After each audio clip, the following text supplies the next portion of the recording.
Hello, I'm ELD. Welcome to the Pauper Gauntlet. We're talking about Moggwarts today, a deck that finally gives Putrid Goblin his due. You knew this guy was going to find his way into some type of combo decks. He's got great creature types, zombie and goblin. Ultimately, it's goblins that answers the call here for Pauper. It turns him into an infinite combo engine, truly getting the spot that he deserves. Of course, that persist is something that you want to work around with this creature, and what we do is use first day of class to make the creature enter with a +1/+1 and that -1/-1, which will cancel out thanks to a rules update a number of years ago, meaning that you can just infinitely sack him if you have the ability to do so. First day of class also has learn on there, which we'll get back to, but we're going to be sacking him over and over again to Skirk Prospector to get infinite red mana, and this deck actually plays quite well once it has infinite red mana. You will very rarely fumble. Thanks to Introduction to Prophecy, when you do play first day of class, you're going to be able to scry to, then draw to preordain for 3 colorless. It might as well literally cost 1,000,000 mana, as you're just going to be able to make this happen and dig to find your kill. Notably, Flamewave Invoker is a goblin, so you can have more access to this card, but you're going to pay 8 mana to do 5 damage to target creature, target player or planeswalker, cannot hit creatures, as compared to Makeshift Munitions, which is also a high utility card. This one you can pay 1 and sack a creature. Once you have infinite red mana, you can start sacrificing the Putrid Goblin over and over again and take out any number of creatures if they did have something that was keeping them around, and then ultimately take your opponent out as well, just using that infinite mana to great effect. Goblin Matron, when you have infinite red, find that Flamewave Invoker as well. And when you don't, it's also useful to pull together the rest of the combo, as Skirk Prospector and the Putrid Goblin, all of them have that goblin creature type. So Goblin Matron, incredibly strong in this deck. Also can be sacrificed to the Skirk Prospector to kind of get going, potentially a turn earlier. Unearth is a very powerful card in this deck, and what it does is allows you to bring back countered combo pieces or cycle once you have infinite mana. Also, you have the ability to use Faithless Looting to discard some higher casting cost cards and combo off even earlier. Remember, this is truly a combo deck. You are not generally going to be attacking with this deck. You can create a little bit of inevitability to force your opponent to kind of get the ball moving, but honestly, I have not won with combat damage yet. It's all combo all the time as you just go off. Faithless Looting's flashback, absolutely reasonable once you have infinite red mana as well. The rest of the deck is going to be digging to try and find the combo. Most notably, Deadly Dispute. What an incredible card. This is like literally an Ancestral Recall when you cast it most of the time in this deck. You're able to sacrifice a artifact or creature to draw 2 cards and create a treasure token. So ultimately, this ends up costing net 1 mana. But when you're sacrificing something like Ichor Wellspring, now you're actually drawing a card from the graveyard trigger as well. So you're drawing 3 for 1 mana net. I mean, it's just absolutely incredible.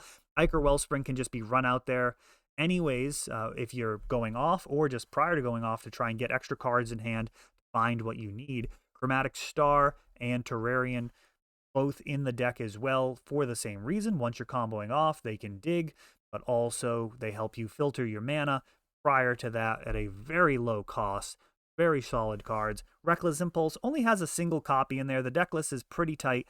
Again, with infinite red mana, you're super happy to be playing this, but it's also not terrible prior to comboing as you dig to try and find everything. And then we protect it with a couple of copies of Duress and more in the sideboard. Feels super strong in this deck, as there are going to be a bunch of things that your opponent's potentially going to consider countering, and then you Duress as well, get rid of that final counter.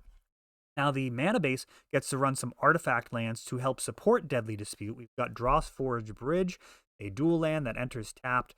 That is a bit of a drawback in this deck, as it's really built for speed, but generally you're going to be comboing off on turn 3 or turn 4, even if you do have to take a little time off your land entering tapped. We've got Vault of Whispers as well, and a single Rakdos Carnarium, which has been very strong the only time that I've drawn it. I was not mana flooded at the time. I actually able to win on turn 3 specifically because of this card. I only had 2 lands total, but was still able to win on turn 3 thanks to this. So that is a very interesting inclusion. Not as strong as it is in some other decks, because this is built for speed. Not necessarily going to be doing tricks like picking up a Jukabog and replaying it, though that is potentially an option post-board. The rest of the mana base is just some swamps and mountains. We are on to the sideboard, so you definitely need to use at least a couple of slots for Introduction to Prophecy. I'm on 2 copies. I think that's probably correct. I have burned through both copies before and got to the point where I needed to loot with the extra copies of First Day of Class, but I don't think it's really worth taking up a 3rd sideboard slot, if I'm being honest.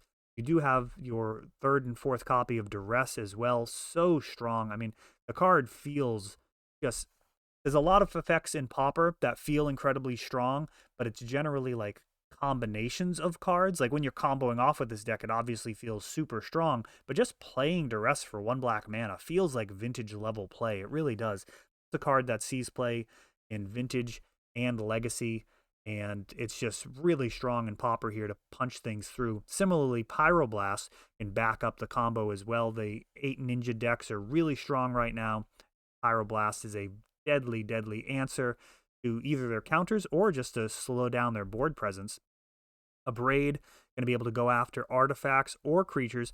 Now, it's worth noting that this graveyard strategy does get stopped by things like Tormod's Crypt, so you're going to be bringing in Abrade versus that type of card to potentially get that out of the way.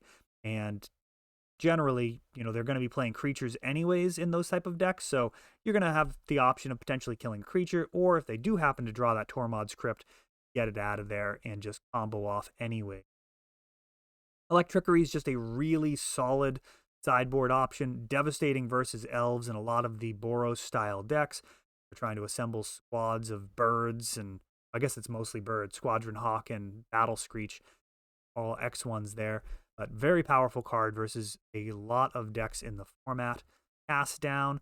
Remember, this is black and red, so it can actually play any of the premium removal that black has access to. Cast Down being really the best of them at 2 mana. Just no hitch. Just straight up destroy target non-legendary creature, and we're not dealing with legends at common. Warren Weirding at 2 mana. The extra ability here to sack and get Hasty Goblins, not going to be super relevant, but being able to get rid of giant creatures that Bogles might have, very useful. Of course, Electrickery can potentially help with that, but in my experience so far, it's been better to just race Bogles. You don't actually need to use the combat step, which is where that deck can be a real pain. Having to swing into like a giant lifelink creature is just not going to happen. Whereas Warren Weirding, you can bring that in and clear that creature out of there before it gets to be too much of a problem. Like I said, you generally need 3 or 4 turns to make this deck work, but sometimes you have to spend a few extra turns dirtling while you draw extra cards. Nihil Spellbomb, very solid option against graveyard decks. And then Pyromatics, a infinite damage spell that's actually uncounterable, so anything that's going to be running counters, you can bring this in.